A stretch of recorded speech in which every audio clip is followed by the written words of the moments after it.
Boa noite, irmãos, graça e paz a todos. Mais uma honra estarmos juntos aqui reunidos para glorificar o nome do nosso Senhor e Salvador Jesus Cristo. Mais uma noite, mais um domingo. E glória a Deus por estarmos aqui, todos bem, com saúde, apesar de todas as dificuldades e problemas que nós passamos aí durante a semana, estamos de pé para a honra e glória do nosso Deus, para louvá-lo, para agradecer, para aprender mais da sua palavra. Então, já convido os irmãos a ficarem de pé, que a partir desse momento nós possamos estar exclusivamente focados no culto a Deus, nós possamos tirar tudo aquilo que vai nos impedir ou que tem nos impedido de ter um relacionamento íntimo, tudo aquilo que tem nos impedido de estar conectado com Deus nesse momento, para que nós possamos cultuar ao Senhor em espírito e em verdade, porque é assim que os verdadeiros adoradores adoram ao nosso Senhor. Adoram ao nosso Deus. Vamos orar? Senhor Deus, amado Pai, obrigado, Senhor, por mais esse dia, por mais esse domingo, por estarmos aqui como igreja, mais uma vez reunidos para ouvir a Tua mensagem, para cultuar a Ti, para Te dar o louvor, a glória e a honra que mereces. A partir desse momento nós Te pedimos, Senhor, que Teu Espírito Santo, que habita em nós, que habita em nosso coração, que Ele abra os nossos olhos e nos instrua em Tua verdade. Que tudo aquilo que for dito aqui, seja por palavra, seja por louvor, seja por oração, possa entrar no nosso íntimo, possa vir a frutificar e que nós possamos praticar tudo aquilo que nós venhamos aprender nesse culto. Nós pedimos, meu Pai, que neste momento a nossa mente, o nosso coração seja blindado de tudo aquilo que possa nos impedir de ouvir, de compreender a Tua palavra. E nós te pedimos que o Teu Espírito Santo, como luz, guie a Tua palavra, abra os nossos olhos e o nosso coração, para que nós possamos enxergar com clareza os ensinos que Tu tem a nos passar. É isso que nós te pedimos e nós te agradecemos em nome de Jesus. Amém. Convido o grupo de louvor.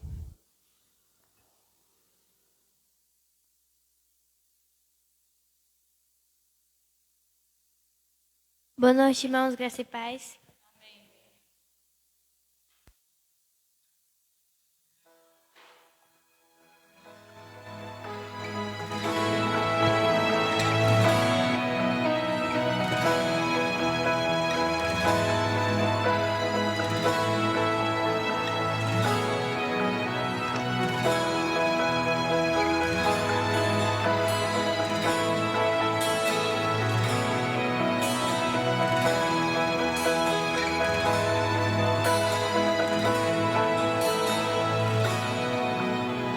Quem nos separará do amor de Cristo? Será tribulação, angústias ou perseguição, fome ou nudez, perigo ou espada. Quem nos separará Cristo? Pois eu estou bem certo de que nem morte, nem vida, nem anjo, nem principados, nem coisas do presente, nem do porvir, nem poderes, nem alturas, nem profundidades, nem qualquer outra criatura poderá nos separar do amor de Deus que está em Jesus Cristo, nosso Senhor,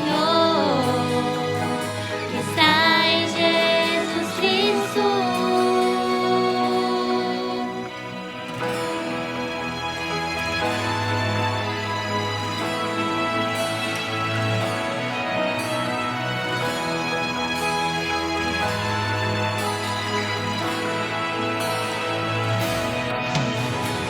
Quem nos separará do amor de Cristo?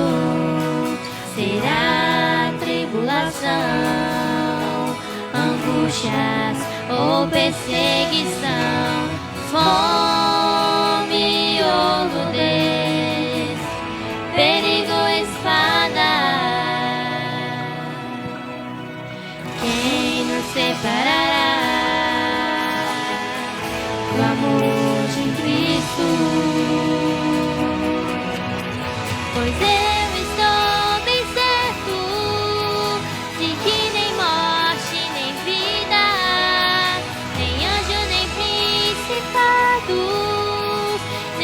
glórias do presente, nem do porvir, nem poderes, nem alturas, nem profundidades, nem qualquer outra criatura poderá nos separar do amor de Deus que está em Jesus Cristo, nosso Senhor, que está em Jesus Cristo. Nada, nada poderá nos separar. Nada, nada poderá nos separar do amor de Deus que está em Jesus Cristo, nosso Senhor, que está em Jesus Cristo. Agradecemos a oportunidade.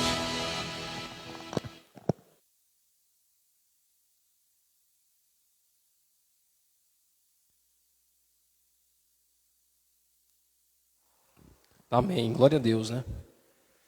Esse hino é uma verdade que está contido na Bíblia, especialmente na carta aos Romanos, né? Nada nos separará do amor de Cristo.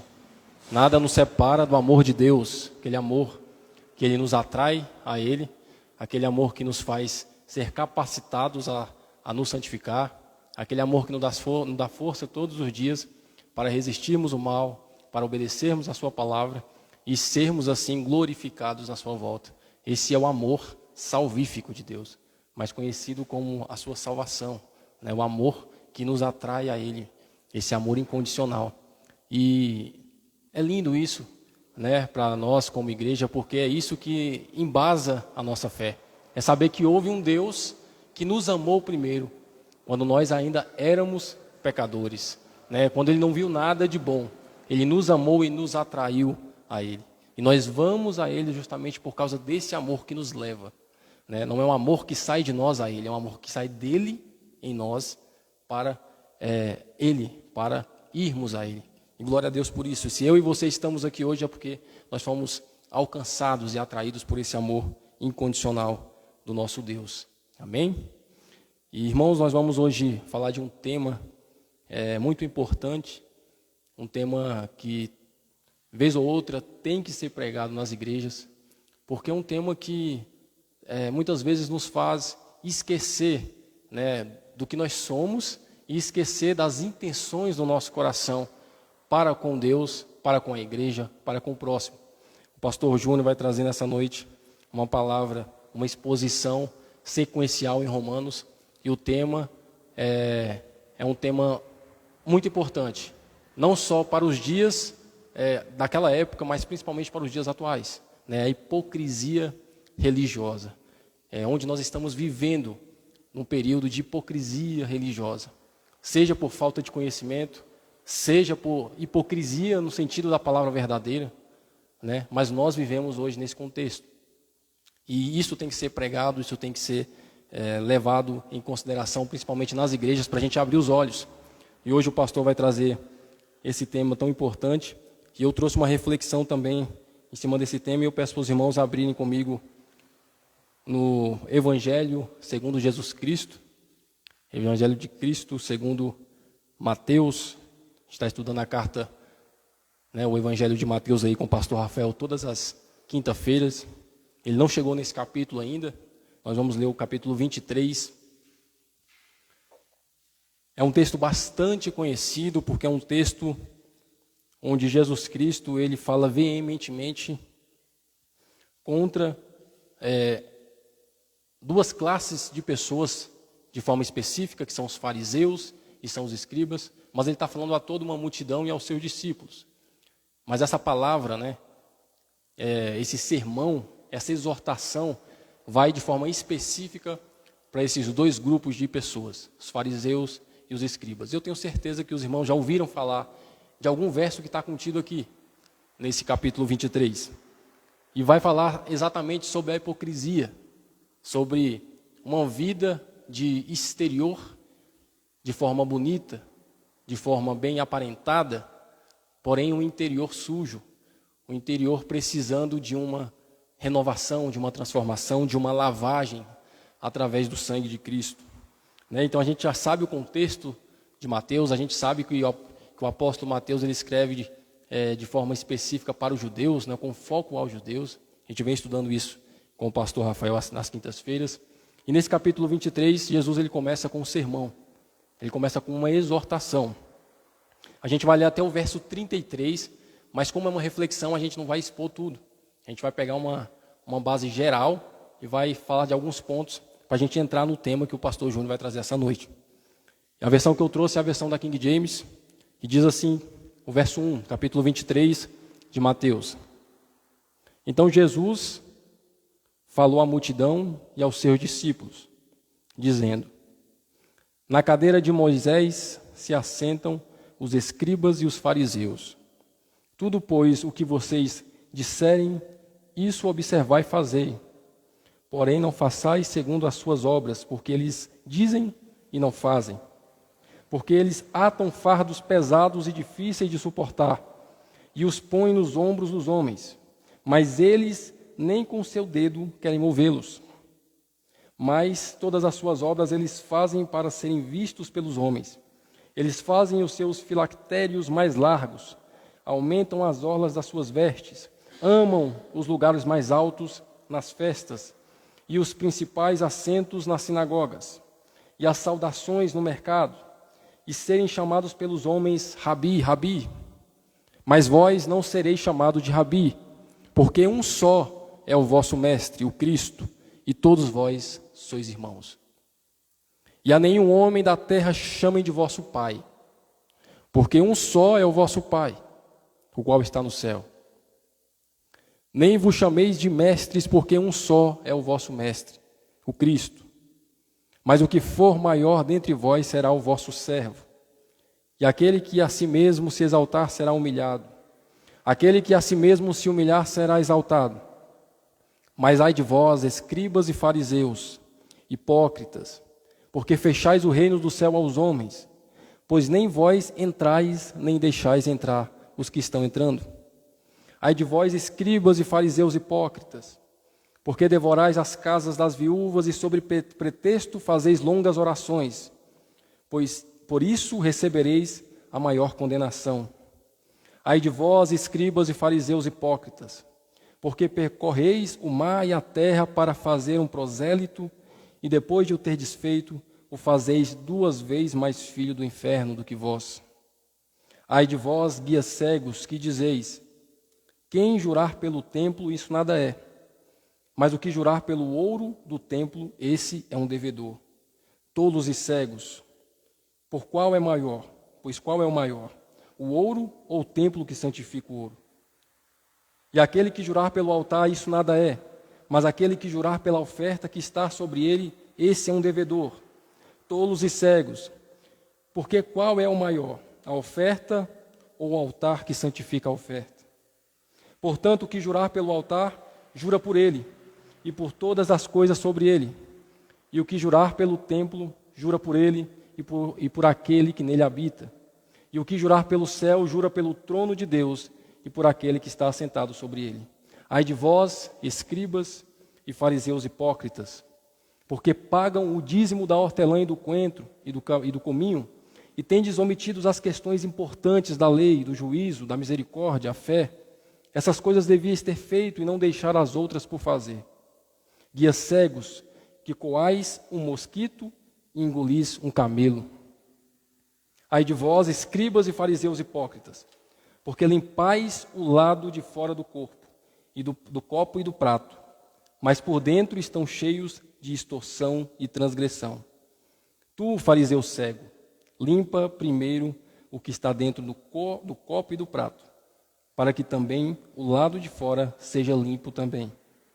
Ai de vós, escribas e fariseus hipócritas, porque sois semelhantes aos sepulcros caiados, que por fora realmente parecem formosos, mas por dentro estão cheios de ossos de homens mortos e de toda a impureza. Assim também vós, exteriormente, parecem justos aos homens, mas por dentro estão cheios de hipocrisia e de iniquidade. Ai de vós, escribas e fariseus hipócritas, porque edificais os túmulos dos profetas e enfeitam o sepulcro dos justos. E dizeis, se existíssemos nos dias dos nossos pais, não teríamos sido com eles cúmplices no sangue dos profetas. Assim, testificais contra vós mesmos, pois sois filhos dos que mataram os profetas. Enchei-vos, então, a medida de vossos pais. Serpentes, geração de víboras, como podeis escapar da condenação do inferno? A gente vai ler só até aqui, irmãos. Palavras duras, né? Eu imagino que se eu estivesse lá, e se eu fosse uma pessoa da multidão qualquer, se eu fosse um dos discípulos, eu ouvisse Jesus falando isso para os fariseus e os hipócritas e para a multidão ali, eu ficaria envergonhado. Eu tenho certeza que essa fala de Jesus aqui não está demonstrando o amor dele, né? Não está expressando o amor dele, está expressando uma revolta por uma falsa santidade. Aqui a gente vê Jesus não irado, mas sendo, vamos dizer assim, firme na sua exortação. Nesse contexto aqui, irmãos, como eu disse, se a gente for analisar verso por verso, a gente vai ter a oportunidade com o pastor Rafael, aí mais à frente nos estudos. Se a gente for analisar verso por verso, a gente vai perceber que Cristo, ele está em cada verso trazendo um princípio importante. Ele não está abandonando aqui o fazer o correto da religião. Jesus não está sendo 8 ou 80. Ele não está dizendo que os fariseus hipócritas estão errados em tudo, não. Tem um verso aqui que ele diz do dízimo. Vocês dão o dízimo do coentro, dão o dízimo disso e omite as coisas importantes da lei. Vocês deviam fazer aquilo sem omitir essas coisas. Ele não está excluindo o lado bom da religião, o lado bom da religiosidade. Que o problema não é a religiosidade em si, porque você ser religioso de forma correta é você ser prático, é você praticar a religião que você crê. Né? Se você é cristão, se você professa fé no cristianismo e você é religioso de forma correta, isso não é errado. O errado é você ser religioso de forma errada. E para nós sabermos se estamos vivendo de forma correta ou de forma errada, a gente precisa ir para os princípios bíblicos. A gente percebe aqui que Jesus ele é muito claro em todos os versos aqui, em todos os versos, ele mostra o que de bom parece que aquele povo está fazendo e como a revelação do íntimo dele mostra que é ruim. A gente percebe Jesus chamando eles de sepulcros caiados, que é bonito por fora, podre por dentro. A gente percebe Jesus chamando eles de hipócrita, e a palavra hipócrita aqui na sua raiz original é uma pessoa que vive como se fosse alguém sendo outra pessoa. É como se fosse um teatro. É como se fosse uma pessoa vivendo em duas vidas. E a gente sabe que o cristão ele precisa ser uma pessoa única, uma pessoa unificada. O seu espírito e o espírito de Deus precisam estar juntos. Não pode ser uma pessoa dividida. Esse texto aqui vem trazer para nós uma declaração firme e forte. Jesus, ele não só olha só para as suas obras, para o seu exterior. Talvez o seu irmão, talvez a sua família, talvez os seus colegas de trabalho, talvez os seus vizinhos vejam o homem bom, a mulher boa, a pessoa correta que você é. Mas Jesus, ele olha além disso. Ele olha para o coração. Ele olha para a intenção. E isso, por si só, já deveria nos trazer temor. Porque eu tenho certeza que todos nós, muitas vezes, fazemos boas obras com intenções erradas. Eu tenho certeza que muitas vezes nós fazemos boas obras para trazer glória à pessoa errada. Para trazer glória a coisas erradas. Para mostrar ser alguém, se esconder, né, dentro de nós mesmos, uma pessoa que nós não queremos mostrar ao mundo. E esse texto aqui vem trazer justamente isso. Jesus aqui está expondo, está trazendo para fora tudo aquilo que aquelas pessoas, fariseus e escribas eram. A gente não pode generalizar. A gente sempre fala isso aqui. A gente não pode pegar todo mundo e colocar no mesmo balaio. Com certeza existiam pessoas ali corretas, pessoas ali piedosas. Porém, não eram para essas pessoas que Jesus estava falando. O verso 26, ele é a chave. Ele é a chave desse capítulo. O verso 26 vai dizer assim: Tu, fariseu cego, limpa primeiro o que está dentro do copo e do prato, para que também o lado de fora seja limpo também. Perceba, ele chama o fariseu de cego. E a gente já tem estudado e visto aqui que a cegueira que a maioria dos apóstolos, o próprio Cristo traz aqui, não é a cegueira física, literal. É uma cegueira espiritual. É de alguém que enxerga, mas não vê. Que lê, mas não entende. Que vive, mas não compreende. Tu, fariseu cego, limpa primeiro o que está dentro do copo e do prato. A mudança tem que ser de dentro para fora, irmãos. Se nós mudarmos de fora para dentro, nós não seremos nada mais, nada menos do que pessoas religiosas vivendo uma vida que não é uma vida cristã. Quantas vezes nós nos pegamos, e a gente pode trazer para a vida particular, ou para a vida do próximo, quantas vezes nós nos pegamos sendo pessoas diferentes, em ambientes diferentes. Quantas vezes eu sou uma pessoa diferente na igreja, porém em casa eu sou outra pessoa. Eu sou uma pessoa diferente na igreja, porém no trabalho eu sou outra pessoa. Na igreja eu pareço uma pessoa correta, santa, justa, piedosa, porém em casa eu não tenho respeito da minha família. Porém no trabalho as pessoas não me respeitam porque me conhecem de forma íntima. Perceba, o cristianismo ele é um estilo de vida. Jesus ele nos chama para sermos luz. E a luz ela não brilha somente o exterior. Para brilhar de forma exterior, ela precisa ter uma chama interna. E essa chama é dada por Cristo Jesus. É a própria palavra dele, é o próprio Espírito Santo. Limpa primeiro o que está dentro do copo e do prato. A mudança tem que ser limpeza de dentro para fora. Toma cuidado com os atos de justiça que você faz, com a caridade que você faz, com as misericórdias que você diz ter, com a piedade que você julga ter, sem primeiro limpar o seu coração. Sem primeiro analisar se sua vida está alinhada com os princípios de Deus. Sem primeiro analisar se sua vida, no trabalho, em casa, ou em qualquer lugar que você esteja, está dentro, vivendo debaixo do padrão, dos princípios e dos preceitos do Senhor. Porque essa palavra ela pode se encaixar na minha vida. Pode se encaixar na sua vida. Se nós estivermos vivendo de forma hipócrita.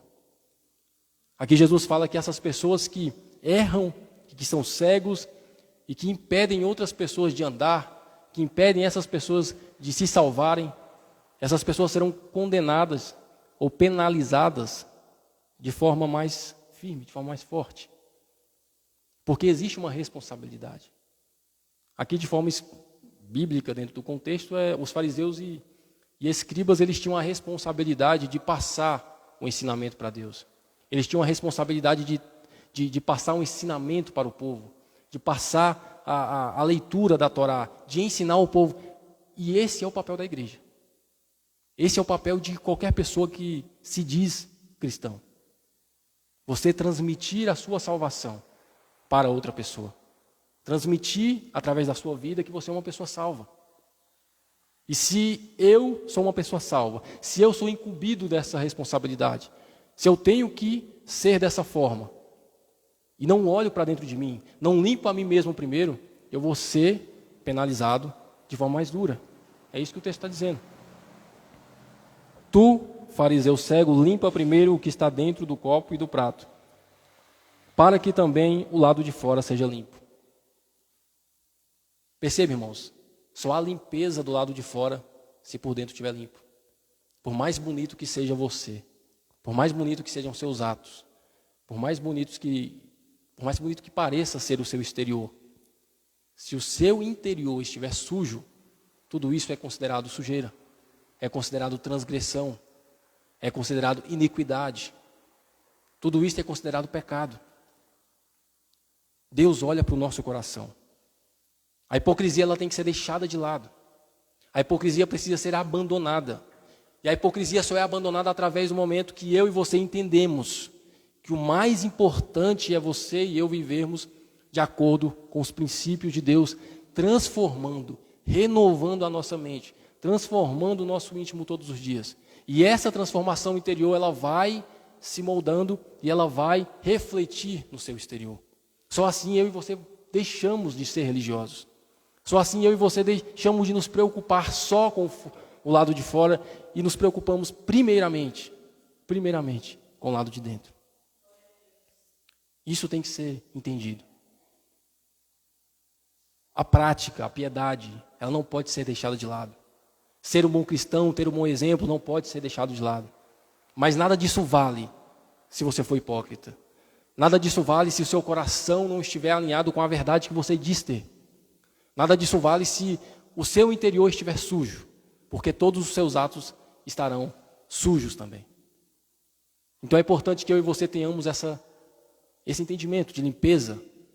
Limpe primeiro o copo, por dentro do copo. Limpe primeiro por dentro do prato. Para que, somente assim, é finalidade. Somente assim o seu exterior será limpo. Somente assim haverá uma mudança genuína. Qualquer mudança de fora para dentro não dura. Mais cedo ou mais tarde o seu coração, mais cedo ou mais tarde a transformação que você julgava ter, ela aflora. E você se mostra um verdadeiro cristão ou não. Quando a pessoa se molda primeiro pelo exterior, buscando primeiro viver uma vida santa sem transformar, sem mudar o seu interior, você só vai revelar mais cedo ou mais tarde que você não é um cristão verdadeiro. Os seus atos, a sua pecaminosidade, ela não vai ficar guardada no seu interior para sempre. Ela não vai ficar escondida no seu coração. Porque do seu coração saem palavras de vida ou de morte. Porque do seu coração saem rios de vida ou saem palavras de condenação. Do seu coração saem obras salvíficas ou obras para condenação. Então não adianta eu e você nos enganarmos. Ou tentar enganar o nosso próximo. Tentar enganar as pessoas que nos cercam. Deus, Ele olha para dentro da gente. Ele vê o que cada um de nós estamos fazendo, a intenção do nosso coração. O motivo, o porquê. E isso tem que ser levado em consideração, irmãos.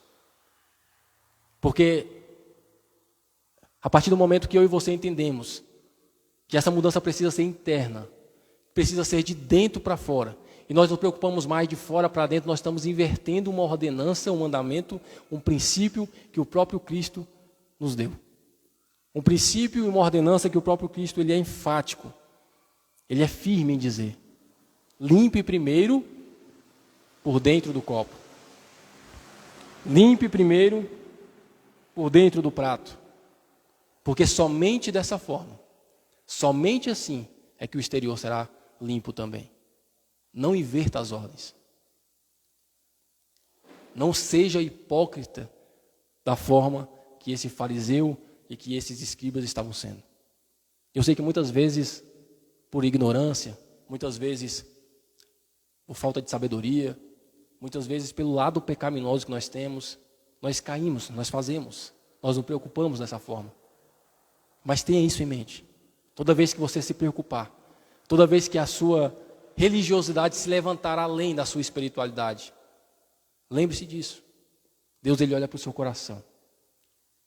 Deus, Ele não quer somente sacrifícios. O sacrifício que Ele quer, o sacrifício que nós estamos debaixo da nova aliança é a obediência. O sacrifício já foi pago. É preciso que eu e você somente obedeçamos a esse Senhor. E essas obediências nada mais é do que para o nosso próprio bem. Não há nenhuma regra, não há nenhuma ordenança, não há nenhum mandamento, nenhum princípio, nenhum preceito que Deus nos estabelece que vai nos prejudicar. E nós precisamos entender isso. O pastor Júnior vai trazer de forma mais aprofundada. Porém, quero trazer 3 pontos aqui para a gente finalizar essa reflexão. E esses 3 pontos, vou trazer desse verso 26, que é a chave, né, que é o coração desse capítulo. Tu, fariseu cego. Ele está falando para uma pessoa. Ele está falando aqui para um religioso. Ele está falando para uma pessoa que é responsável para passar o ensinamento da lei de Deus. E ele chama essa pessoa de cego. A gente precisa lembrar que os fariseus são as pessoas mais estudadas da época. A gente precisa lembrar que os fariseus são as pessoas mais capacitadas da época. Que o fariseu seria o responsável, aquela pessoa que tem a maior capacidade intelectual de transmitir as verdades de Deus para o seu povo. E ele chama essas pessoas de cegos. Primeiro ponto. Não é a intelectualidade. Não é a sua própria sabedoria. Não é o seu próprio discernimento. Não é a sua religiosidade que te faz aceitável ao Senhor. Que te faz ter um coração puro. Que te faz ser uma pessoa a quem Deus olha lá de cima e veja, ali eu tenho um servo que me serve de forma verdadeira. Não é isso. Primeiro ponto. Segundo ponto. Ele manda limpar primeiro dentro do copo. Essa limpeza tem que ser feita por mim e por você, irmãos. O Espírito Santo, ele nos capacita. O Espírito Santo, ele nos transforma. Porém, existe a nossa responsabilidade de nos afastar do mal, de resistir ao diabo. Existe a nossa responsabilidade de nos santificar todos os dias. Existe a nossa responsabilidade de olhar para a lei de Deus, para a palavra de Deus e buscar cada vez mais as suas verdades e nos purificar e nos limpar através da sua palavra. Porque é a palavra que nos purifica. E se eu leio a palavra de Deus, se eu estudo a palavra de Deus, se eu oro, se eu louvo, se eu vivo conectado com Cristo, eu vou me limpar, dia após dia. Eu estarei limpando o meu copo, eu estarei limpando o meu prato. Esse é o segundo ponto. E o terceiro ponto é que a consequência disso, a consequência de você buscar mais, cada vez mais, de você buscar a palavra de Deus cada vez mais, de você se aprofundar na palavra de Deus, de você ver o que pode e o que não pode, de você entender o que é permitido e o que não é permitido, de você entender aquilo que é proibido e o que não é proibido.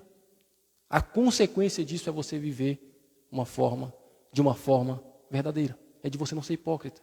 É de você ter o discernimento correto entre duas situações. É você, na hora de uma decisão, na hora de uma escolha, não ser levado pela religiosidade, mas pela espiritualidade. E aqui a espiritualidade não anula a religiosidade. A espiritualidade só traz, a palavra de Deus só traz o entendimento correto, da união de você fazer o que é correto com a intenção correta. E nós precisamos entender isso. Então tu, fariseu, hipócrita, ou tu, cristão, que tem a palavra de Deus, tu, crente que lê a palavra de Deus, não fique cego. Não seja cego. Limpe o seu interior. Limpe o seu copo. Limpe o seu prato. Porque você fazendo isso, consequentemente, você terá obras que não são hipócritas. Você terá um exterior verdadeiro. Você será moldado à imagem do nosso Senhor e Salvador. Talvez, a gente olhando aqui as palavras, Jesus chamando as pessoas de serpente, chamando de hipócrita, geração de víboras, falando que eles não escapariam da condenação do inferno. São palavras duras, né? Mas são verdadeiras. São palavras pesadas, mas são verdadeiras. São palavras que nos fazem acordar. E é isso que nós precisamos hoje em dia. Nós precisamos muitas vezes nos deparar com alguém que nos sacuda. Com pessoas que convivem conosco, que nos acordem. Muitas vezes nós vivemos como cristãos dormindo. E precisamos que alguém nos acorde. Acorde. Deixe de ser cego. Limpe o seu interior. Porque a sua forma exterior, o seu exterior, ele não te salva. O que te salva é um espírito contrito, como diz a tua palavra. A palavra de Deus. O que salva é um espírito contrito. É um coração circuncidado. É um Espírito Santo atuando na nossa vida. E aí, consequentemente, você e eu, nós teremos uma vida sem hipocrisia religiosa. Eu peço que os irmãos reflitam nessa palavra e que nós possamos abrir a nossa mente e o nosso coração a colocar a religiosidade onde ela deve estar. Ela é importante, porém ela não pode tomar o lugar da sua espiritualidade. Ela não pode tomar o lugar da essência do seu coração, da sua vontade e da sua conexão com Deus. Que a gente possa tomar cuidado e refletir sobre isso. Amém? Que Deus possa abrir a nossa mente e o nosso coração. Convido agora o grupo de louvor e logo após gostaria de convidar o irmão Franklin para estar orando pelo preletor da noite.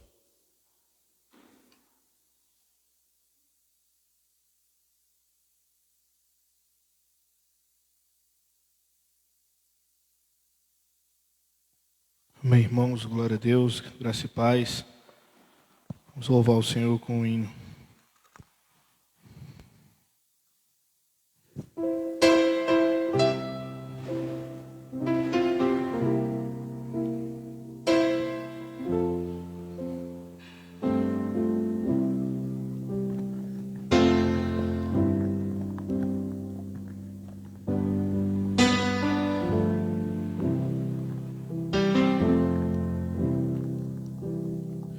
A minha alma estava longe dos caminhos do céu.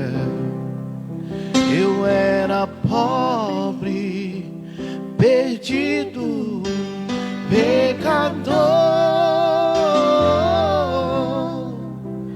Mas Jesus transformou minhas trevas em luz, quando Ele estendeu a sua mão para mim. Quando Jesus estendeu a sua mão, quando Ele estendeu a sua mão para mim, eu era pobre, perdido, sem Deus, sem Jesus. Quando Ele estendeu a sua mão para mim, agora me regozijo, desde que Ele me escolheu, e na tempestade eu posso sossegar, pois com Ele estou liberto do perigo e do mal, desde que Ele estendeu a sua mão para mim. Quando Jesus estendeu a sua mão, quando Ele estendeu a sua mão para mim, eu era pobre, perdido, sem Deus, sem Jesus. Quando Ele estendeu a sua mão para mim, eu era pobre, perdido, sem Deus, sem Jesus. Quando Ele estendeu a sua mão para mim. Agradecemos a oportunidade, em nome de Jesus.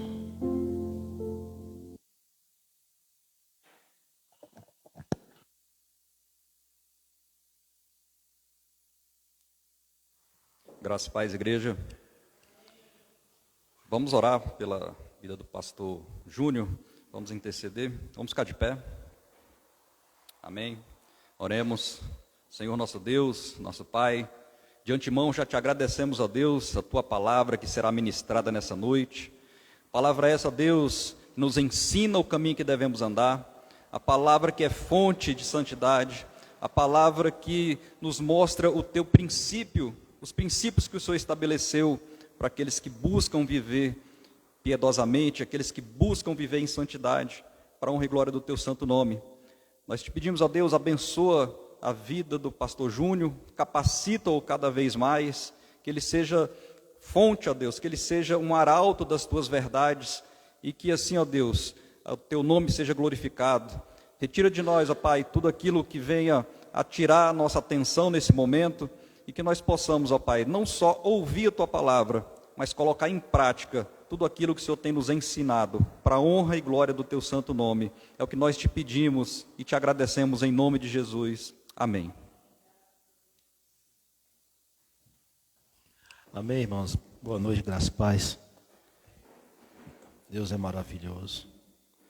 Enquanto o pastor estava cantando, eu estava imaginando o Senhor Jesus lá na cruz, sendo crucificado, estendendo a mão para mim e para você, quando a gente ainda era pobre e perdido.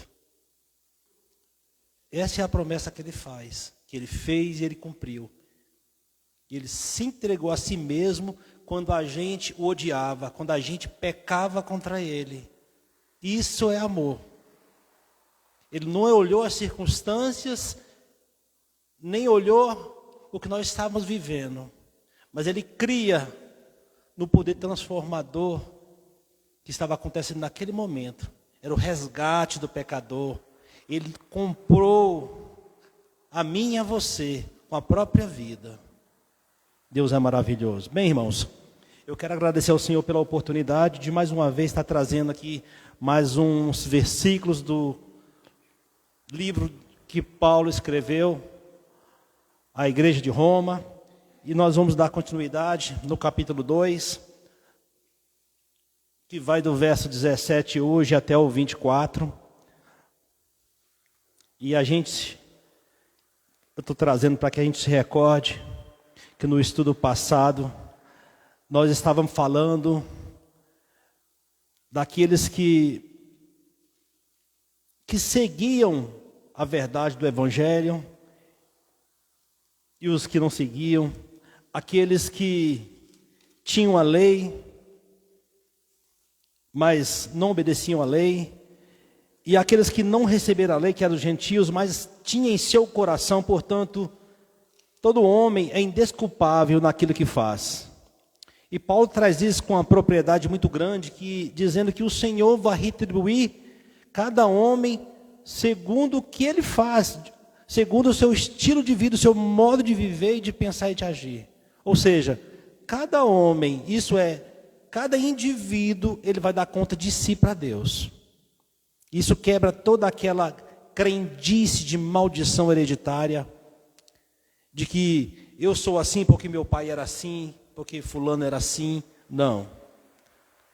Você vai dar conta de si a Deus. Eu vou dar conta de mim a Deus.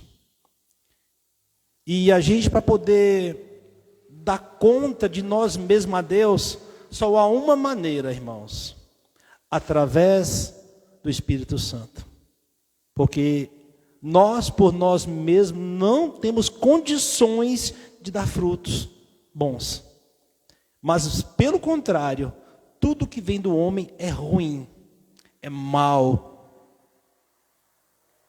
Eu queria convidar a cada irmão que está ouvindo essa noite a voltar um pouco no passado e tentar lembrar qual foi o dia mais triste da sua vida, o pecado maior que você cometeu.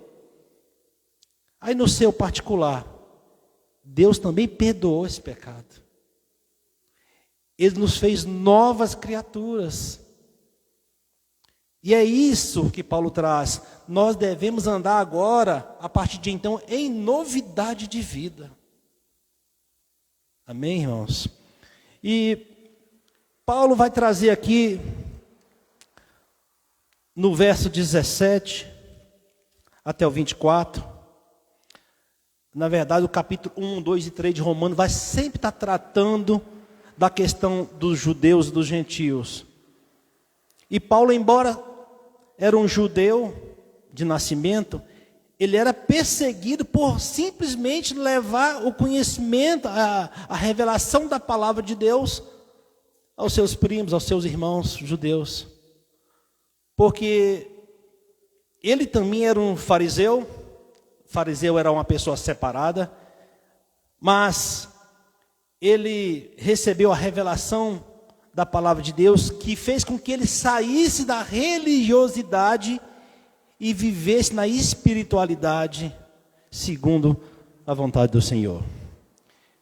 Então, na minha versão, na minha Bíblia, na versão King James, diz assim, no verso 17: Eis que tu és chamado de judeu, descansas na lei e te vanglorias em Deus, e conheces a sua vontade e as provas coisas mais excelentes, sendo instruído pela lei, e confias que tu és guias de cego, luz dos que estão em trevas, instrutor de insensatos, mestre de crianças, que tens a forma do conhecimento e da verdadeira lei, da verdade na lei.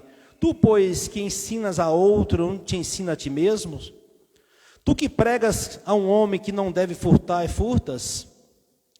Tu que dizes que um homem não deve cometer adultério e tu cometes adultério? Tu que abominas os ídolos e cometes sacrilégios? Tu que te vanglorias na lei, por meio da infração da lei, tu desonras a Deus. Porque o nome de Deus é blasfemado entre os gentios por causa de vós, como está escrito. Amém? Então, Paulo trouxe aqui essa palavra, como o pastor Rafael disse, é uma palavra forte, porém muito necessária de ser dito nas igrejas, principalmente em nossos dias. Não é diferente nos dias de Paulo, porque as pessoas, elas são tendenciosas a serem religiosas. Por que, pastor, que elas são tendenciosas? Por que elas gostam de ser religiosas? Porque o Senhor Deus colocou no coração de cada homem o desejo de adorá-lo. Mas o homem, sem a revelação do Evangelho, sem a revelação da verdade de Deus, ele vai passar a adorar qualquer coisa menos o Deus. Isso é que Paulo vem discorrendo aqui. O homem, ele quer adorar tudo ou qualquer coisa, sem o conhecimento da verdade, ele não vai adorar da maneira correta e a quem deve se adorar, que é o próprio Deus, na pessoa do seu Filho Jesus Cristo. Então Paulo vem traçando uma grande batalha. É por isso que se ouve falar que Paulo foi perseguido, foi apedrejado, foi humilhado, foi afrontado de todas as formas, porque a verdade no coração, numa terra fértil, ela produz sabedoria, ela produz salvação, mas no coração infértil, ela produz ira. E esse foi o problema de Paulo com os fariseus. Observe que aqui no verso 17, Paulo já inicia dizendo assim: eis que tu és chamado de judeus. Então aqui, na época de Paulo era muito inteligente, muito estudado, muito instruído, e ele usava de uma ferramenta que se os filósofos usavam naquela época bastante, que é a tiratíbe. Ele criava um personagem, como se você estivesse conversando com ele para dar um recado para a pessoa. Então, imagine você naquela época, Paulo falando a Técio. Técio é quem escreveu a carta para Paulo. Paulo ditava, ele escrevia. Então, escreve aí. Tu que se chama judeus. Por que ele está falando isso? Porque os judeus se consideravam um povo especial, uma classe de pessoas diferente de todo mundo. Escolhidos de Deus. E de fato era, irmão. Era um povo separado, Deus separou para entregar a lei a ele, para entregar a lei e para que eles fossem um exemplo para as outras nações, e levasse o conhecimento da vontade de Deus às nações. Isso é a pura verdade.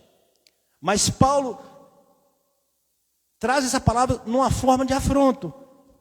Eis que tu que és chamado de judeus, e descansas na lei. Ou seja, ele recebeu a lei, era o guardião da lei, o guardião da vontade de Deus. Então, eles eram o cara mesmo. Esse povo Deus separou para isso. Recebeu a lei, então eles descansavam, eles repousavam, eles guardavam a lei de Deus. E eles se sentiam gloriosos com isso. Eles se sentiam privilegiados. O problema até aí, eu não vejo nada, nenhum problema. O problema é se achar escolhido e se achar mais do que os outros.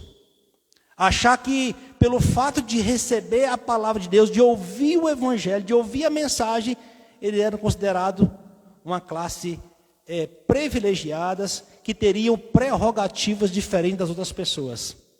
Esse era o grande impasse dos judeus. E Paulo vem trazer justamente esse confronto para mostrar que não é pelo fato de guardar a lei ou ouvir a palavra de Deus que as pessoas estariam alcançando a salvação. Então, os judeus odiavam quando Paulo trazia essa verdade, esse confronto a eles, porque eles se achavam especiais. Achavam que pelo fato de ser o guardião da lei, ele já tinha o cantinho dele separado na salvação. E Paulo, no decorrer do livro de Romanos, vai mostrar que não é assim. Deus não faz acepção de pessoas, pode ser judeu, grego, quem quer que seja. Não tem favoritismo com Deus. E mais adiante, Paulo vai discorrer dizendo: tu que conheces a vontade e aprovas as coisas mais excelentes, sendo instruído pela lei. Então os judeus, eles conheciam a lei, eles sabiam o que era certo e o que é errado. Paulo está mostrando, vocês sabem o que é certo e errado, vocês têm uma diferencial em relação aos gentios. Eles não receberam um catatal de leis, de documentos, de pergaminhos, mostrando, ó, isso agrada a Deus, isso não agrada, isso agrada, isso não agrada, devem fazer isso, não façam aquilo. Então, eles tinham esse privilégio. Então, Paulo está mostrando que eles conheciam as coisas certas, as coisas que agradavam a Deus, as coisas excelentes, as coisas o qual levariam as pessoas ao que chegar a Deus. Mas observe, vocês conhecem as coisas mais excelentes, sendo instruído pela lei, e confias que tu és guias de cego, que as outras nações, eles eram considerados como cegos. Por quê? Porque seguiam a ídolos, a falsos deuses, não andavam no caminho da salvação. Então, os judeus, sim, de fato, eles eram os guias, deveriam ser os guias das nações pagãs. Então, Paulo está considerando que eles deveriam ser os guias das nações. Vocês não receberam a lei? Não foi para isso que vocês foram chamados? Vocês não deveriam ser a luz para aqueles que estão em trevas, que não enxergam o caminho da luz? Então, Paulo tem esse debate com ele mesmo, como se estivesse falando com uma pessoa, para tentar entregar a mensagem para os judeus. E como o pastor disse, isso é uma afronta para todo mundo que ouve, gente. Porque a gente acha... Nosso mais íntimo, a gente acha que a gente sempre está certo. O coração do homem, ele é teimoso, ele é enganoso. Seja em qualquer geração, gente. Tantas outras antes da nossa geração, teve pessoas que pensavam do mesmo modo, que cometeram os mesmos erros maiores, uns menores, por acharem que sabem fazer as coisas corretas. Mas a Bíblia vai dizer que enganoso é o coração do homem. Nós estudamos em estudos passados, quando Deus deixa o homem por sua conta e risco, ele vai para o abismo. Ele se afunda na lama de pecado. Se não fosse a mão resgatadora, redentora de Cristo, ninguém escaparia. É isso que Paulo está trazendo. Vocês pensam, vocês não dizem que são instrutores. Aqui mais adiante vai dizer... Vocês são guias de luz, porque dos que estão em trevas, instrutor de insensato, mestre de crianças. Então, eles achavam que o povo gentil, todos os outros povos eram ignorantes, eram crianças, não sabiam como guardar a lei, não conheciam a lei. Então, eles se achavam uma nação que o Senhor escolheu para ser a referência no mundo, representantes de Deus na terra, e de fato era. Nós sabemos que era. Até aí, Tudo bem. Os judeus não estão apedrejando Paulo ainda. Mas, observe que no verso 21, tu, pois que ensinas aos outros, não ensinas a ti mesmo. Agora vai começar o grande combate com Paulo. O Paulo fala, você recebeu a lei, ok. Você ensina a lei, ok. Mas você não segue a lei? Você acha que você está num nível superior? Você acha que o julgamento de Deus é separado para você que recebe a lei? Não deveria ser o modelo? Você não deveria ser o primeiro a seguir o que você está ensinando? É isso que Paulo está trazendo, está confrontando com os judeus daquela época. E trazendo para a igreja de hoje.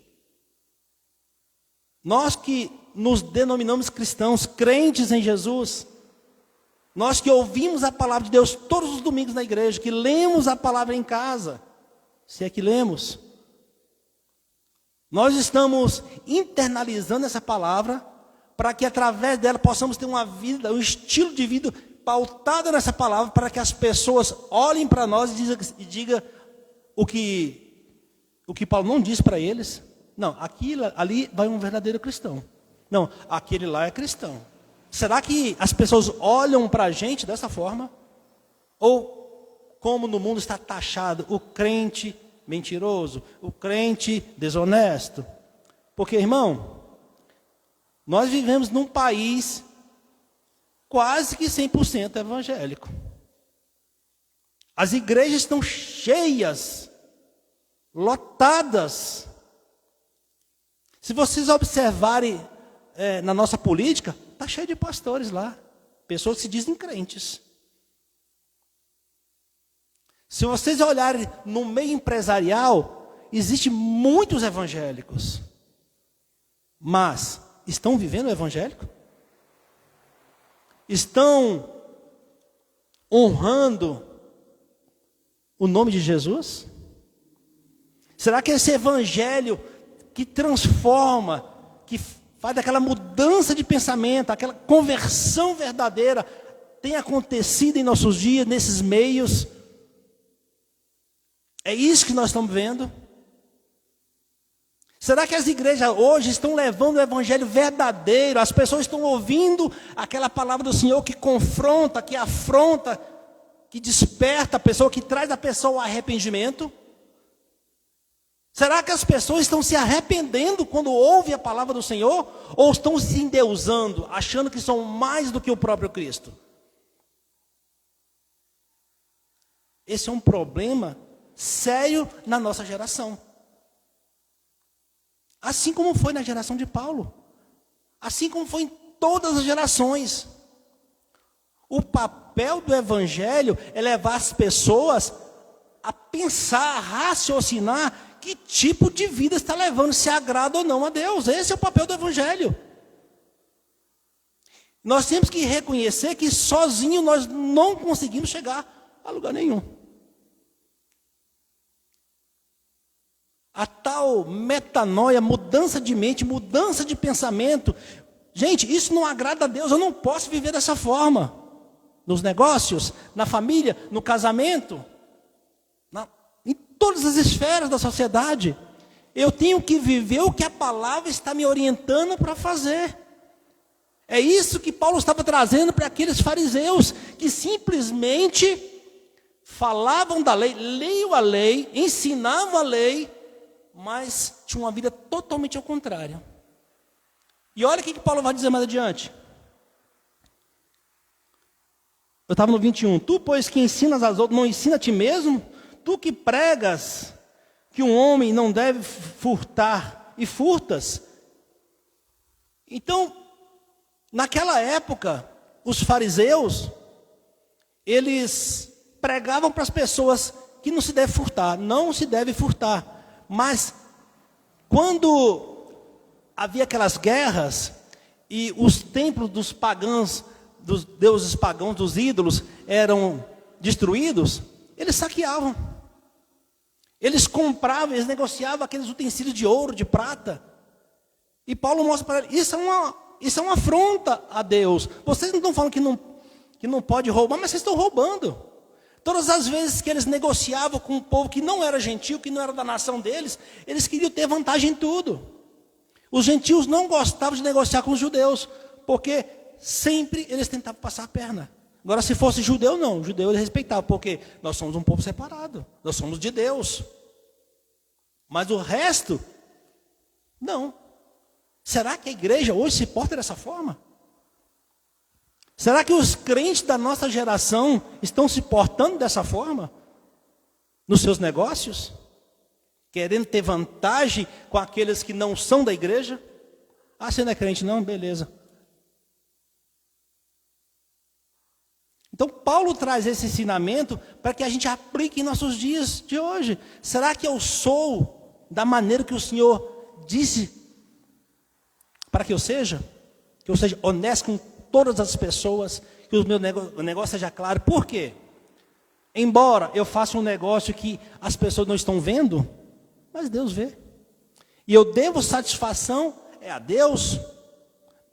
A palavra vai dizer, me importa agradar a Deus, não aos homens.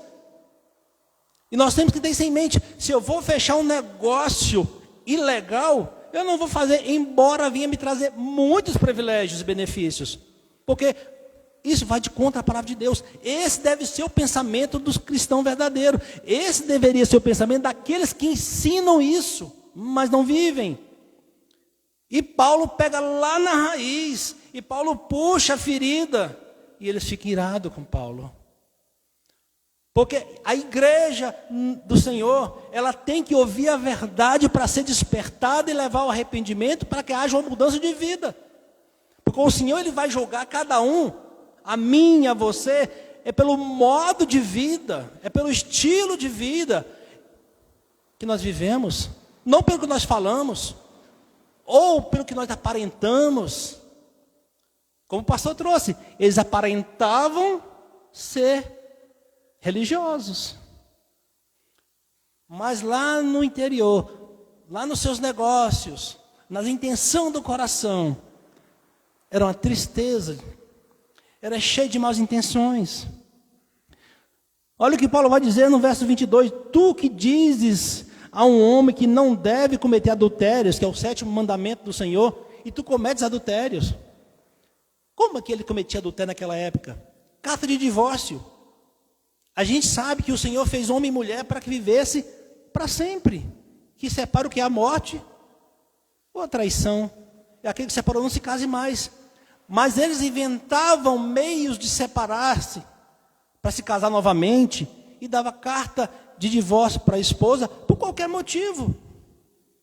Então Paulo está condenando, vocês não estão falando que não pode adulterar, vocês estão adulterando. Porque a palavra diz que Deus fez um homem e uma mulher que viva até a morte se separe. Então, nós que buscamos, entre aspas, defender o evangelho, esse estilo de vida, não temos que levar isso em consideração também em nossa casa? Será que o casamento que nós temos hoje veio de Deus? Ou nós que fizemos más escolhas e estamos arrependidos? Porque Jó aprendeu e disse para sua mulher, você recebe o bem de Deus com prazer ou mal, você não quer aceitar? Irmão, num casamento tem mais dificuldade do que momentos bons. Porque são seres diferentes vivendo no mesmo lar. Cabeças e pensamentos totalmente alheios uns aos outros. E nós temos que entender que o Senhor tem propósito em todas as coisas. E ainda que não fosse assim, o Senhor, Ele quer a obediência à sua palavra. Ele sabe o que faz. Então Paulo, ele coloca esses religiosos no canto da parede e fala, vocês estão ensinando isso, mas não vivem isso. Tu que cometes adultérios, tu que abomina ídolos, tu que cometes sacrilégio, que roubas. Eles comentavam, eles odiavam os ídolos, eles condenavam aquelas pessoas, os idólatras. Mas nas feiras, nos negócios, eles negociavam com aqueles ídolos, com aqueles utensílios que ficavam nos ídolos pagãos, nos templos pagãos, aliás. Então, é a mesma coisa para que a gente possa ter um entendimento. Tipo assim, eu não roubo, mas eu compro de quem roubou. Ah, tem nota fiscal isso aqui? Não, não tem nota fiscal não. É mais barato que não tem nota fiscal. Meu irmão, se você compra algo de uma origem duvidosa e ilícita, você está roubando. Você está roubando, você está contribuindo para que aquilo continue. Olha, no meu trabalho eu não faço nada errado. Eu só recebo uma comissão porque eu faço um negocinho lá que o chefe não sabe, mas eu não faço nada demais. É isso que Paulo está condenando aqui.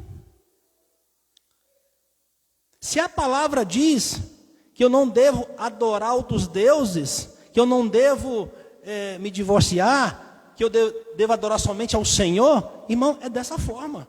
Que eu tenha que ser dizimista, que eu tenha que ser ofertante, que eu tenha que honrar pai e mãe, é dessa forma.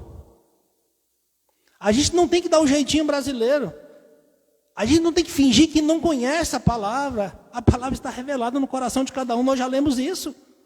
Aquele que não recebeu a palavra escrita, que foram os judeus, recebeu na tábua do coração. Observe que no verso 23 vai dizer: tu que te vanglorias, né, que se acha grande demais na lei, por meio da infração da lei, tu desonras a Deus. Ou seja, eles falam uma coisa e vivem outras. Eles ensinam uma coisa, mas não serve para eles. Por quê? Porque nós somos uma classe separada. Que o Senhor nos entregou a lei. Nós somos tratados de uma maneira diferente. Mas é justamente ao contrário. Jesus, ele veio e se despiu da sua divindade para servir. E ainda diz: seja meus imitadores, carrega a sua cruz. Ame o teu próximo assim como a ti mesmo. E vai dizer no verso 24 que os gentios, eles falam mal, eles blasfemam contra Deus por causa desse comportamento daqueles que ensinavam. Ou seja, já era conhecido naquele meio religioso que os fariseus eram hipócritas, eram falsos, eles viviam de simulações, corrigia as pessoas, era duro na correção, na cobrança, mas fora isso, tinha um estilo de vida que eles achavam que era correto. E nos nossos dias, nós vemos isso a cada esquina. Que adianta as igrejas estarem cheias? Que adianta as pessoas dizerem: eu sou crente, eu sou cristão, eu creio na palavra, se não vivem a palavra? Será que não é melhor ter um monte de bar na rua, de boteco, do que ter um monte de igreja e as pessoas se acharem religiosas, mas não viverem a palavra? É morrer com a boia debaixo do braço. É isso que Paulo está confrontando aqui. É isso que nós estamos vivendo nos nossos dias, na nossa geração. Pessoas que se dizem crentes, pessoas que se dizem cristãs, que se portam como cristãs, falam como cristãs, se vestem como cristãs, mas não vivem como cristãs. Esse é o meu problema. Observe que o Senhor Jesus escolheu 12 apóstolos, ensinou por 3 anos e meio para eles, para que eles vivessem como cristãos, e se portassem como cristãos, porque todos eles ouviram a palavra da verdade, foram ensinados pelo próprio mestre. Embora todos fossem denominados como cristãos, nem todos viviam como cristãos. Nós sabemos a história. Uns por medo, outros por negligência, mas outros porque o coração não estava em Cristo, não estava na salvação, porque a palavra não entrou, não transformou, a mente não foi mudada. E nós temos que tomar esse cuidado. Será que a palavra do Senhor está mudando a minha maneira de viver? Será que o meu estilo de vida condiz com a palavra que eu estou dizendo que estou ouvindo? E isso é um problema muito sério na nossa sociedade hoje, irmãos. Templos hoje com 10 mil pessoas, 2 mil pessoas, cantam para Deus, oram a Deus, pulam para Deus, fazem tudo para Deus, mas fechou a porta da igreja. É uma tristeza. Líderes de igrejas que só pensam no bolso, só pensam no meu. Nós estamos vivendo isso hoje, irmão. Você não vê Jesus na igreja, você vê mais o diabo do que o Jesus. Eu estava ouvindo o pastor Hernandes dizer que o diabo tem mais espaço na igreja do que Jesus. Tem microfone, entrevista, fala o nome, o time que ele joga, fala tudo. Mas ninguém glorifica a Deus. Aliás, Jesus ele deixou de ser Deus para ser o gênio da lâmpada, para atender os pedidos da igreja. Olha aqui que diz aqui, em Romanos 1,16, o evangelho é o poder de Deus, é para salvação. Estão usando o poder de Deus para outra coisa, a não ser a salvação. Perderam o foco. As pessoas não querem mais viver de uma maneira correta, que agrada a Deus. Por quê? Porque não traz fama, porque não traz dinheiro, porque eu sou confrontado, porque me diminui. E Deus diz que eu sou menino dos olhos dele. Deus me fez a sua imagem e a semelhança, então eu sou filho de Deus, eu tenho que ser paparicado. Ai de nós, irmãos.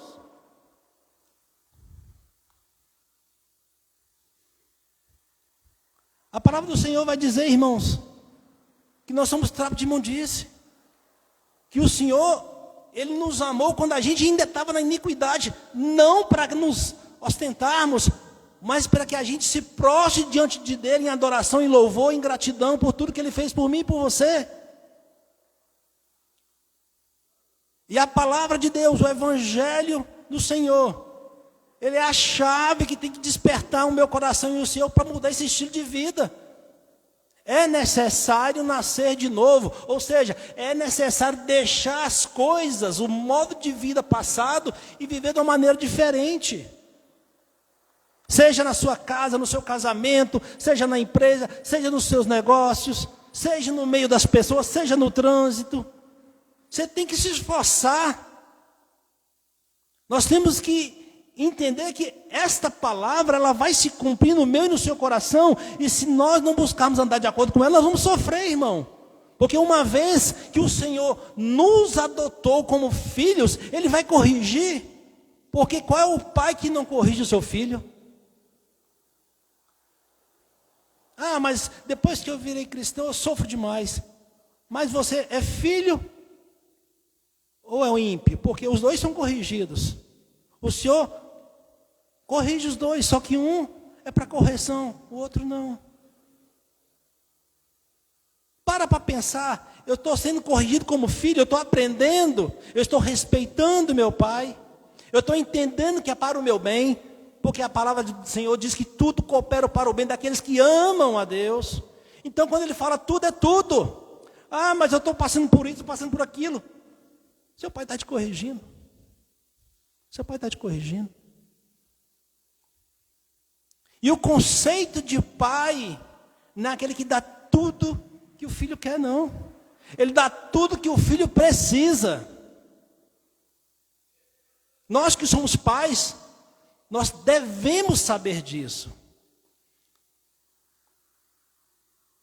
Então Paulo, ele traz essa palavra super atual, da sua época, que tem alcançado gerações e gerações antes da nossa, e chegou até nós.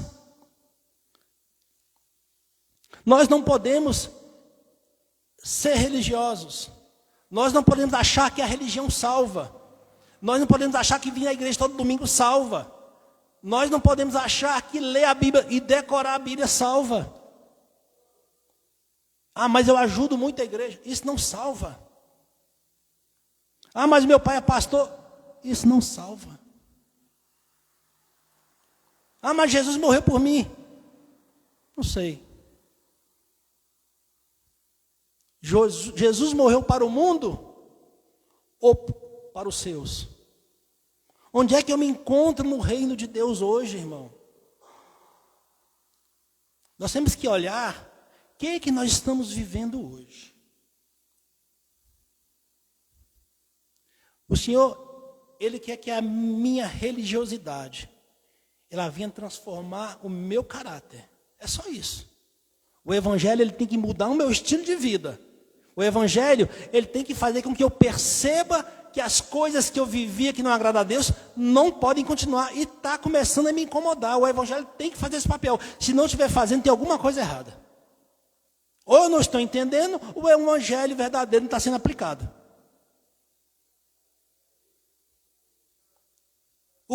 Gente, a palavra de Deus, ela tem poder. O problema é que a palavra de Deus, ela não é mais pregada. Paulo, nós temos trago aqui nos livros de Filipenses, de Efésios, o próprio Romanos, que o que vai converter o coração do homem é o evangelho verdadeiro. E o Senhor vai cobrar de cada homem conforme este evangelho verdadeiro, não o evangelho que o homem tem inventado. Evangelho da prosperidade, da cura e tantos outros que a gente já sabe, que não precisa estar falando mais. Mas o fato é que a religião não salva. Eu frequentar a igreja não salva. Eu ouvi através das redes sociais pregações e pregações. Ah, que pastor maravilhoso. Ah, que pregação linda. Ah, como eu arrepiei. Isso também não salva. Isso também não salva. Jesus morreu na cruz para salvar. Morreu na cruz para salvar todo aquele que nele crê. Aquele que o Pai deu para ele, ele não vai lançar fora. Nós fomos feitos filhos. Nós não éramos. Fomos feitos filhos. Então, a partir de então, o Senhor, ele tem uma responsabilidade sobre o seu filho. De zelar e cuidar e corrigir. Mas parece que a igreja do Senhor, ela fica mais na correção. Porque não vive o evangelho. Aí você fala assim, eu não quero mais, meu irmão. Não depende de mim nem de você querer ou não. O Senhor escolheu. O Senhor escolheu antes que você ainda era substância informe no ventre da sua mãe. E essa palavra, ela tem que entrar no meu e no seu coração. Porque ela foi feita na medida para estar aí dentro. Porque todo aquele que é filho de Deus, ele ouve. Não é assim que o Senhor Jesus disse? As minhas ovelhas ouvem a minha voz e me seguem. Então, irmão, se você está numa igreja que não está glorificando a Deus, se você está numa igreja que não se ouve falar de Jesus como Senhor, como o único Senhor, está na hora de acordar. Quem é que está sendo exaltado na sua igreja? Quem é o Deus dessa igreja? Qual é o objetivo de você estar indo para a igreja? Qual é o objetivo? Qual é o objetivo de você ir para a igreja aos domingos, aos sábados, às quintas, quartas? Vai fazer o que lá? Você vai cultuar um Deus? Você vai agradecer? Você vai exaltar o nome dele ou vai pedir alguma coisa? A palavra, ela tem que mudar a mim, mudar a você. Nós temos que somente agradecer. Pelo fato de estarmos aqui hoje, ouvindo a sua palavra. Pelo fato de termos essa palavra escrita, já revelada, onde o pastor simplesmente lê o Espírito que fala no coração de cada um. O nosso papel, irmão, é simplesmente caminhar. Numa estrada já feita, já construída, a suor, a sangue, a lágrima, a dor. Foi isso que Jesus fez. Ele já preparou o caminho. Ainda diz, tem de bom ânimo. Não desanima. É difícil, mas eu venci o mundo. O mundo quer exaltar o homem. O mundo quer que o homem possua tudo. Às vezes a gente desfaz de saúde, de família. Porque o mundo oferece cada opção que a gente... Tem hora que a gente não acredita. As pessoas só pensam em dinheiro hoje em dia. Se você vai procurar um hospital, não tem mais saúde, mas está cheio de médico. Se você precisa de segurança, está cheio de policial, mas não tem segurança. Se você precisa de uma casa, está cheio de casa, mas você não tem casa. As pessoas só pensam em dinheiro. Esse é o coração do homem sem dinheiro. O Senhor só chama dinheiro de Senhor. Deus diz que só existe um Senhor, o Senhor verdadeiro. Mas o dinheiro tem sido o Deus de muita gente. E muita gente tem trabalhado só para ele, tem vivido só para ele, tem vendido tudo para tê-lo, inclusive a própria alma. Então, irmão, não olha para o irmão que se diz crente, não olhe para o irmão que se diz cristão. Nós temos que ver o estilo de vida que a pessoa leva. Quantos anos você está na igreja e as pessoas do mesmo jeito? Frequenta a igreja há 5, 10, 20, 30 anos, mas com o mesmo estilo de vida. Fazendo as mesmas coisas, as mesmas cacas. Não muda. Não se arrepende. A culpa é da igreja, de quem está ouvindo ou de quem está falando? Ou é dos dois? Porque o nosso papel, enquanto preletores, é só ler a mensagem. Mas nós temos que buscar em casa o conhecimento, nós temos que nos esforçar. As pessoas não querem ler Bíblia, elas querem ouvir aquilo que afaga, que traz calento, que traz respostas, que traz soluções. E eu vou te falar, irmão, este mundo não tem solução. Este mundo não tem jeito. Se nós não nos apegarmos a Cristo, vai ser como aquela passagem das virgens. Umas vão estar preparadas, outras não. É bem verdade que é o Senhor que salva. É bem verdade que aquele que vem ao Senhor, que o Pai deu, ele não vai perder, não vai lançar fora. Mas veja o que aconteceu com o ladrão na cruz. Ele poderia ter um outro estilo de vida. Ele era um homem salvo. No último instante ele foi salvo. Mas ele precisava passar por todo aquele tipo de vida, por tudo que ele passou. Será que se a gente internalizar esse evangelho, se a gente mudar o estilo de vida, a nossa maneira de ver não vai alcançar outras pessoas? Será que o nome de Deus não vai ser transformado através da nossa vida para outras pessoas que olham para a gente esperando o bom? Quantas pessoas olham para mim e para você e falam assim: olha, eu não gostava de crente, mas por causa de você, por causa do que você vive, eu mudei meu pensamento. Ou quantas pessoas olham para mim e olham para você e falam: é tudo igual, só quer vantagens. A Bíblia não nos chama de cristãos à toa, nós somos pequenos cristos. Nós temos que largar o vício desse mundo, as vantagens que esse mundo oferece. Isso só leva para o inferno, irmão. Para a tormenta, para o sofrimento, tudo tem um preço nessa vida. Jesus pagou o preço por mim e por você. Ele era Deus, ele não precisava pagar. Mas tem uma lei que deve ser cumprida. Jesus cumpriu a lei à risca para ter o direito, diante do Pai, de nos comprarmos, de nos resgatarmos. E é minha e sua obrigação, enquanto cristão, ser seus seguidores.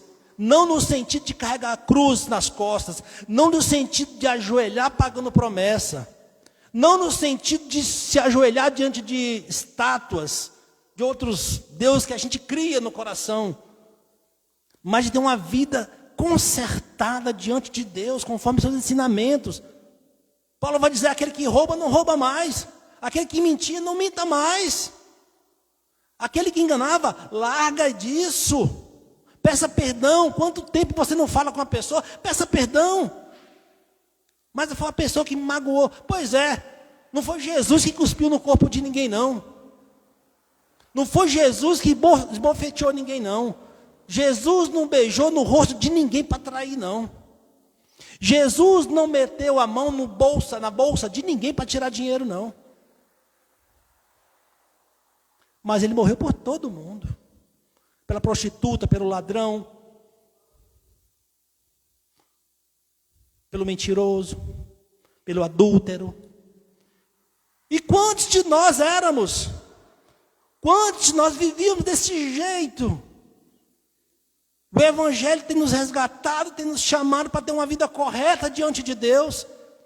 E a gente faz corpo mole.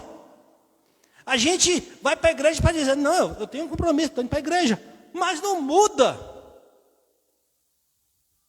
Tem que haver mudança. Nicodemos, se você não nascer de novo, Nicodemos, você não vai ver o reino de Deus. Quantas vezes nós somos Nicodemos, não entendemos. Quantas vezes nós somos Nicodemos,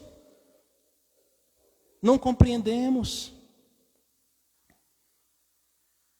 Nicodemos era fariseu, era um religioso. E quantas vezes nós somos religiosos? Quantas vezes, por quantos anos, nós temos um estilo de vida que achamos correto, mas quando se ouve a palavra de Deus, parece que eu estou vivendo outra coisa. Gente, a palavra genuína, o Evangelho de Deus, ele veio para os doentes, para os pecadores, para aqueles que precisam de conserto, para aqueles que precisam ser resgatados, ser transformados. Aqueles que não têm isso não precisam ouvir. Como diz Paulo, né? Já estão sãos. Mas se eu e você reconhecemos que somos pecadores, carentes de Deus, esse é o Evangelho que transforma.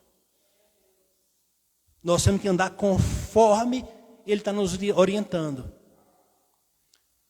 Todas as palavras do Evangelho que nós temos trazido para a igreja do Senhor, seja nas cartas de Paulo, seja nos livros dos profetas, sempre estava chamando o povo a arrependimento. Para disso, larga disso, viva dessa forma. E o povo andava por um pouquinho, depois se desviava. E o Senhor levantava outra pessoa. É desse jeito. Desde que o mundo é mundo, o Senhor está chamando as pessoas a arrependimento, está chamando as pessoas a uma mudança de vida. E as pessoas não se sustentam no caminho. Pode ser o homem mais sábio que já houve na terra. Pode ser o homem segundo o coração de Deus. Se afastar do Senhor, ele cai. Comete coisas que até o próprio coração duvida. Não é diferente eu e você, irmão. Não pense que eu ou você é mais esperto do que Davi, do que Salomão, do que Elias e tantos outros. Não pense. Nós somos pó. E ao pó nós retornaremos. O problema é, nós somos pó e vamos retornar ao pó. E a alma vai para onde? A alma é eterna. Ela não morre. Ela vai para um lugar eterno. E se nós somos filhos de Deus, nós temos que andar conforme Ele tem nos ensinado. Para que a nossa vida seja luz, para que a igreja do Senhor seja sal, faça a diferença em nossos dias, na nossa sociedade, na empresa que trabalhamos, na nossa família, no nosso casamento. Não adianta andar com Bíblia debaixo do braço e querer espantar o demônio, exorcizar um demônio. Nós temos que pedir para que o Senhor venha nos aquebrantar. E o Senhor tem feito isso. Ele tem nos aquebrantado. A cada ensino, a cada estudo, a cada dia que nós vivemos nessa terra, para que a gente ande em santidade. E muitas vezes a gente reclama por situações difíceis, vexatórias que nós passamos. É o Senhor nos moldando, irmão. O Senhor trabalha no meu e no seu coração de uma maneira diferente. Eu não posso achar que a minha vida é pior ou melhor do que o irmão. Nós somos filhos do mesmo Pai, porém somos diferentes. E o Pai, Ele é o único que conhece lá no íntimo de cada um Se você tem um trauma desde a infância, se você tem uma dor que não foi curada, se tem algo que te incomoda aí dentro, e você nunca partilhou com ninguém, que isso não está resolvido, Ele pode resolver. Fala com Ele. Quando Jesus morreu,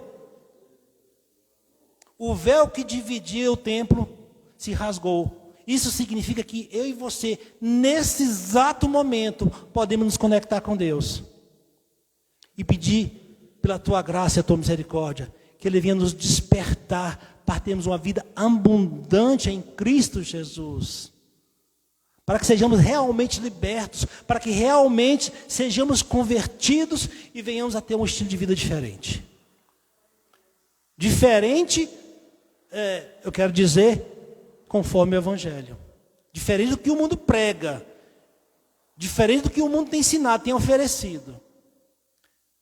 Quando a gente traz que a palavra de Deus diz que nós somos peregrinos nessa terra, que nós estamos de passagem, é exatamente dessa forma que nós temos que pensar. Nós não temos que construir castelos aqui. Nós temos que ter barracas de acampamento. Prontos para sair a qualquer momento. Prontos a sair a qualquer momento. Irmãos, essa palavra de Paulo, resumindo, trazendo para que a gente possa digerir melhor. Não há privilégio para o crente e para o descrente. Não há privilégio para quem escuta a palavra hoje e para quem não ouviu, ou quem vai ouvir daqui 10, 20, 50 anos. Não há privilégio para quem conhece a Bíblia. Não há privilégio para quem canta no louvor, para quem ora em línguas, para quem sapateia. Não tem privilégio. Deus vai julgar cada pessoa de acordo com o modo que ela vive. É por isso que o Senhor vai dizer, é pelo fruto que a gente vai conhecer as pessoas. Na igreja do Senhor tem joio e trigo misturado. E em certa pregação nós trouxemos que quando os dois estão pequenos são muito parecidos, o joio e o trigo. Mas quando eles se crescem, o trigo se prostra. E o joio permanece em pé. A raiz do trigo ela é reta na terra. Enquanto a do joio, ela se espalha, ela se embaralha com a raiz do trigo. É por isso que o Senhor fala assim, não mexe. Eu vou mandar meus anjos recolher. Primeiro o trigo, que é mais fácil. E vou guardar. O que dá mais trabalho, eu vou mandar queimar. Então o joio aqui hoje seria o religioso. Parece que é trigo. Ele tem uma aparência, mas quando eles amadurecem, você for apertar os grãozinhos do joio, está tudo vazio, não tem nada. Ao contrário do trigo, que tem os seus grãos. Então, irmão, religião não salva ninguém. Estar na igreja não salva ninguém. Ler Bíblia não salva ninguém. Sal bento não salva ninguém. Copo d'água em cima da televisão não salva ninguém. Meia ungida não salva ninguém. Pagar penitência não salva ninguém. Que a gente possa largar essas crendices, que a gente possa largar esses costumes que nos ensinaram de geração em geração que tem nos alcançado. E só o Evangelho salva, só Jesus salva. Não tem outro caminho, não tem outra forma da gente se salvar. É só através de Jesus Cristo, Ele que morreu, Ele que pagou o preço, Ele que foi enviado, Ele que ressuscitou. E é Ele que vai voltar para nos buscar. Eu agradeço aos irmãos pelo momento, pela oportunidade, que a gente possa refletir durante essa semana, meu irmão. Se o que eu vivo é religião ou é cristianismo? Religião é tudo que desagrada a Deus, que vem do homem. E cristianismo é um estilo de vida que o Cristo trouxe. E para balizar-nos, ele deixou as Escrituras. Então, o sentido da Escritura é esse, é ensinar o povo. Mas que o povo aprenda e viva conforme. Amém, irmãos? Eu convido a equipe de louvor e agradeço a oportunidade.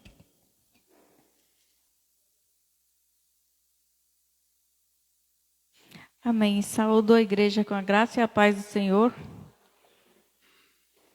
Vamos louvar a Deus com o hino.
Ele é a própria luz, e as trevas vão fugir, tremer com sua voz, tremer com sua voz. Quão grande é meu Deus, cantarei quão grande é meu Deus, e todos hão de ver quão grande é meu Deus.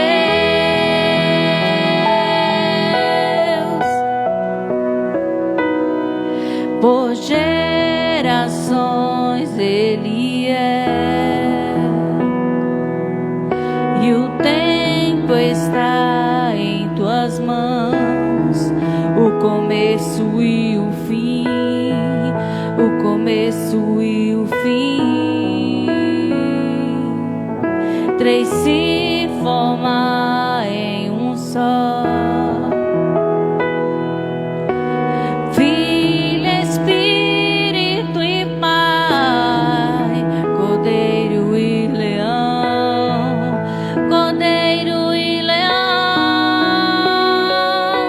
Quão grande é meu Deus, cantarei quão grande é meu Deus, e todos hão de ver quão grande é meu Deus.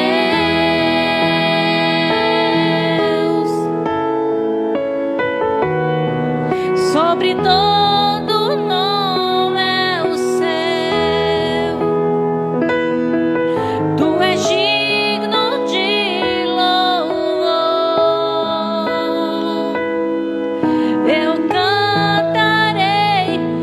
quão grande é meu Deus,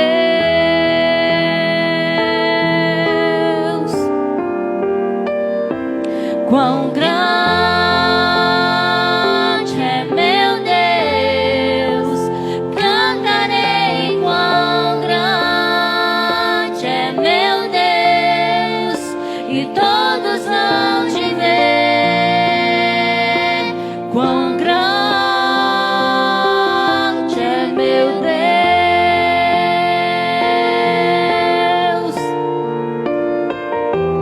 quão grande é meu Deus, cantarei quão grande é meu Deus, e todos hão de ver quão grande é meu Deus.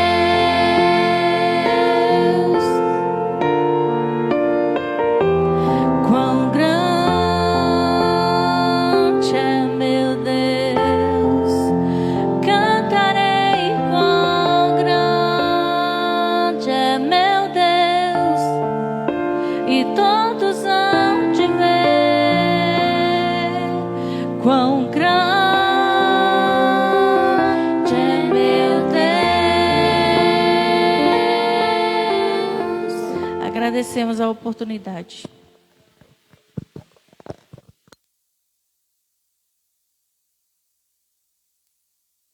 Glória a Deus, irmãos. Palavra abençoada para os nossos dias, para nos fazer acordar, né, para nos balançar, para a gente sair da inércia de achar que nós, como cristãos, é só vir à igreja, só orar, só ler a Bíblia. E muitas vezes nós esquecemos de pecados que nós mesmos escondemos, pecados que são guardados em nosso coração, pecado de estimação que a gente não quer abandonar. Mas a gente precisa lembrar que a palavra de Deus pede para que nós nos purifiquemos todos os dias, nós nos santifiquemos. Então a nossa vida tem que ser progressão. A cada dia nos santificar e nos limpar cada vez mais. Que essa palavra possa ficar em nosso coração e nos fazer lembrar de não sermos hipócritas, não pararmos a nossa caminhada cristã, não acharmos que já somos santos o suficiente. E nós precisamos sempre estar melhorando. Amém? Que Deus possa nos abençoar. Antes de finalizarmos, passar alguns recados, gostaria de lembrá-los que todas as quintas-feiras estamos aqui na Igreja O Caminho, ao vivo, trazendo o estudo do livro de Mateus, o Evangelho de Cristo, segundo Mateus, com o pastor Rafael, todas as quintas às 20 horas, e os irmãos estão convidados, aqueles que não viram, que não vieram ainda, que têm vontade de conhecer, entre em contato conosco. Se não souber onde fica, nós mandamos a localização, nós passamos o endereço, mas eu convido irmãos que venham estudar conosco, aprender mais da palavra de Deus, principalmente nesse contexto de mundo onde há muitas verdades, onde há muitos evangelhos, né, onde há muitas palavras e que são consideradas verdades. A gente precisa se aprofundar e conhecer a única palavra, o único caminho e a única verdade que tem nos apresentado. E nós precisamos conhecer para não sermos enganados. Então convido os irmãos a virem, a estudarem, a buscarem cada vez mais, né, a crescer na graça e no conhecimento. A gente sempre fala isso. Nossa vida precisa ser sempre um crescimento de conhecimento, de discernimento, de sabedoria na palavra do Senhor. E todos os domingos às 18 horas nós estamos aqui, também na igreja ao vivo, trazendo o culto. Eu peço aos irmãos que participem, que venham conhecer. Eu tenho certeza que Deus vai falar com cada um de nós através de sua palavra. Amém? Então vamos ficar de pé, vamos orar ao nosso Senhor, para que a partir desse momento nós tenhamos essa palavra guardada em nosso coração, né, que essa palavra fique no nosso íntimo, para que nós possamos realmente praticar. Senhor Deus, amado Pai, obrigado por mais essa palavra, por mais esse ensinamento, por mais uma vez, Senhor, o Teu Espírito nos instruir na Tua verdade. Que essas verdades ditas aqui possam ficar no nosso íntimo, no nosso intelecto, que nós possamos, de forma verdadeira, compreender, entender e aplicar, meu Pai, essa palavra. Que nós deixemos de toda a religiosidade de lado e nós passemos a ser pessoas que o adorem em verdade e em espírito. Nós passemos a ser cristãos genuínos, verdadeiros, que nos importemos, meu Pai, com o nosso íntimo, com o nosso coração puro, para que nós possamos não viver uma vida de erros, de pecado, uma religiosidade falsa que nos apresenta de forma exterior, mas que nós possamos de maneira verdadeira nos transformar, que o Teu Espírito nos dê força e capacidade para que nós possamos nos santificar todos os dias. Viemos te pedir também, meu Pai, nessa noite, que o Senhor nos proteja de todo mal, do mundo físico, do mundo espiritual, que a Tua mão poderosa esteja sobre nós, sobre a nossa casa, sobre a nossa família, sobre todos os nossos entes queridos, todas as pessoas, meu Pai, que nós conhecemos, que o Senhor possa estar neste momento entrando em suas casas, transformando os seus lares, modificando a forma de pensar, modificando a forma de agir, para que nós possamos ser moldados de acordo com a Tua palavra, de acordo com o Teu ensino. Transforma, meu Pai, a nossa mente, o nosso coração todos os dias. Não nos deixe inerte na Tua palavra, parados, estagnados, onde nós aprendemos, mas que nós possamos sempre estar seguindo, aprendendo e caminhando cada vez mais rumo ao céu, rumo à santidade, rumo à nossa Canaã celestial. Venho te pedir, meu Pai, proteção, sabedoria, discernimento, saúde, não só para mim, mas para a minha família, para todos aqueles que estão aqui na igreja, todos aqueles que estão ouvindo e que vão ouvir. Que o Senhor possa estar cuidando de cada um de nós, nos livrando de tudo aquilo, meu Pai, que levante contra Ti, de tudo aquilo que pode nos afastar de Ti, de tudo aquilo que pode se colocar entre nós e a Tua vontade, entre nós e a Tua santidade. Derruba todo esse muro, todo esse empecilho, tudo aquilo que se levanta para nos afastar dos Teus caminhos. Nós Te pedimos, nós Te agradecemos e nós Te louvamos em nome de Jesus. Amém. Nós Te agradecemos, irmãos, a todos, e de paz, que o Senhor abençoe, e ela se ficar até semana que vem, se Deus quiser.